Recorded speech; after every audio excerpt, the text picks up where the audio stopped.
So ayan nga Rod, ang ating harvest. So may mga mangilan-ngilan pang natira.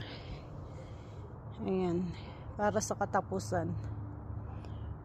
2, 4, 6, 8, 10, 12, 14, 16, 18, 20, 21. Kunin pa natin yung iba. 21 na yan eh. Ito, pwede na to guys. 22. 22.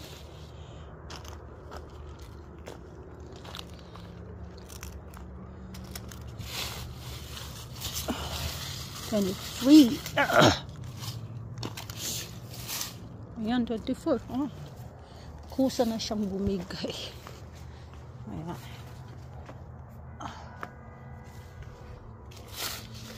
Wow. Kahit maliliit sila guys,